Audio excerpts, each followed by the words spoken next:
Annapurna Base Camp was more than just a trek for us. It's been 7 months since we completed it, but the lessons we learnt from the experience still hold great value to this day and for many more days to come. Initially, we wanted to organise the trek before we got to Nepal, but we knew we wouldn't be able to find someone we could trust on the internet. We were about to embark on a journey that could potentially be quite dangerous, so it was important to meet someone in person to develop a good relationship, despite the lack of organising being a huge gamble. We had a good team of close friends that brought their differences to the trek, but together formed a strong union to push each other to carry on. Heidi brought lightheartedness to the group through tough times, and this even attracted fellow trekkers along the way. Sean is a very grounded person, but still a big softie on the inside, and he's the kind of person you could talk to on the level when times got difficult. And Daryl's positive attitude brought humour to the group, and his presence reminded us not to take life too seriously and to simply enjoy the journey. We were all based around London, and were very excited to discover how mountain life would treat city dwellers for the next 9 days.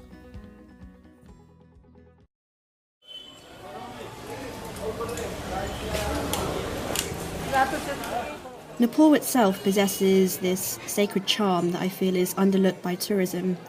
A small country in size, but bursting with divine wonder.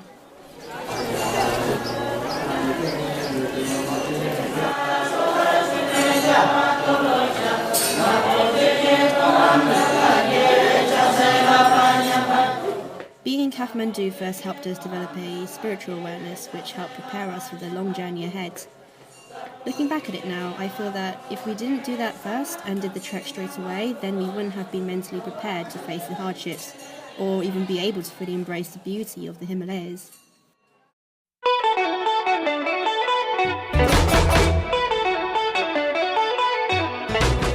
The head of our host family, Hem, was coincidentally a trekking organiser and sorted out everything for us hassle-free and for a sweet deal too. On the 29th of October 2015, we finalised our trek plans and we were on our way to Pokhara to meet our wonderful tour guide Tusar and Hem's son Yugun. On the 2nd of November, day 12 in Nepal, we finally began our journey into a new world.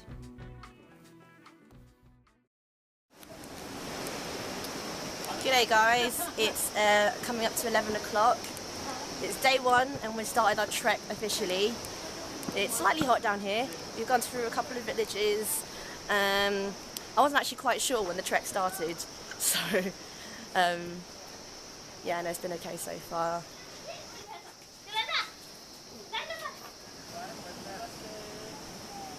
Namaste.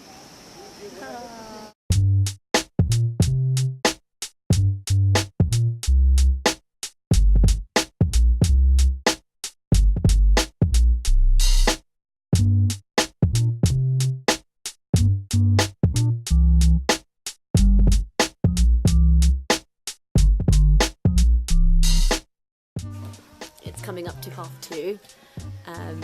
Still on day 1. It was really intense earlier. There were a lot of massive steep hills and we had to do it in the burning heat, so I had to stop a couple of times, but we're still ploughing on. It's not really sunny anymore, as you can see, so we just had our lunch and we'll be starting again really soon. It was banging. It was banging.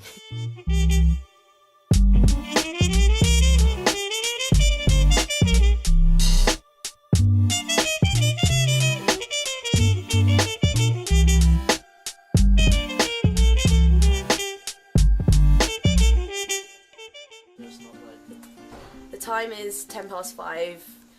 We just got into our lodging about 10 minutes ago. We are so tired, but just fucking hell, man. We climbed so many stairs, beyond words, so many stairs. If I open this window right now and show you the view,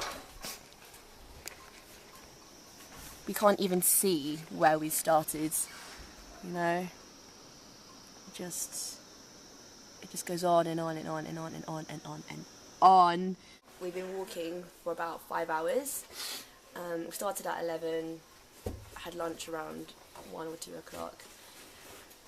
And then after lunch, literally, it's just all been stairs. I don't think we have seen any flat ground after that. It was just step after step after step after step. But the good news is, the guide told us that this was the hard part, so hopefully tomorrow it will be a little bit easier. What we have here is the sloth in its natural environment. Watch the way it gazes over the mountaintop, contemplating the day it has ahead of him. He drinks his tea and he smokes his cigarette because his chest feels quite inflamed. and now he's looking at us, gazingly, sipping his tea, and he's found us, and we're going to die. Good morning, guys. It's day 2 of our ABC trek. The time is about 8:45. We're due to set off in about 5 minutes. Today we are going to go through the safari.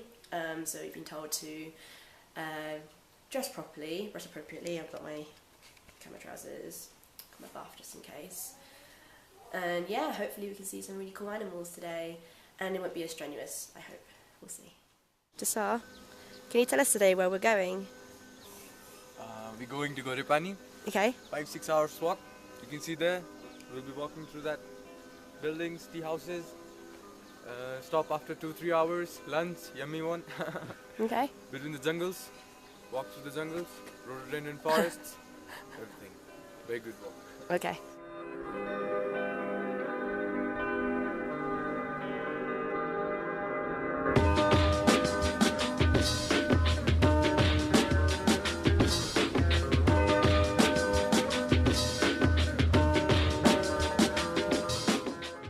So yeah, I don't know exactly what height we're at just yet, but it's getting to the point where all of our muscles are starting to feel a little bit more like tensed up, you know.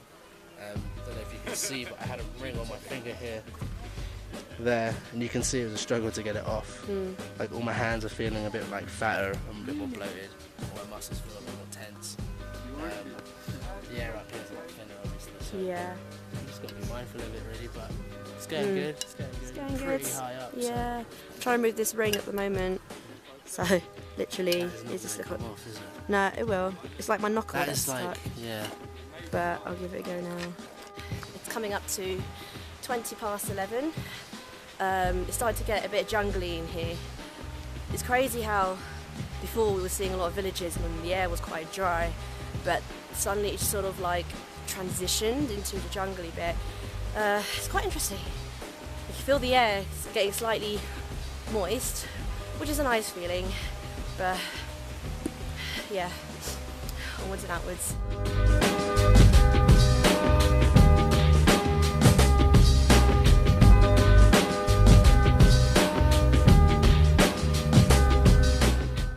It's coming up to about 2:30. We just had our lunch about an hour ago. Around this time yesterday, it was pretty hot. We're talking like maybe 30 degrees or something. Now, I feel like temperatures are dropping a little bit. My hands are cold, but it's not freezing. Air's not as moist as it was earlier. But yeah, we've got an hour and a half left to go until we reach our destination for tonight.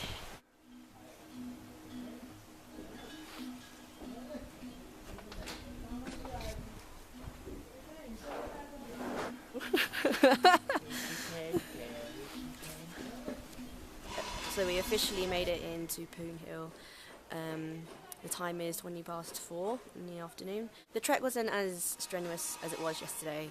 Today's been okay. It's just that the air was a lot thinner this time round, so it's getting much harder to breathe. I've also still got that headache, so I should probably stay warm for the rest of the night. This is where we're staying tonight. Annapurna View Lodge. Really cosy in there, people are really nice. I might go exploring as well in this little town that we're staying in. Take a look at this though.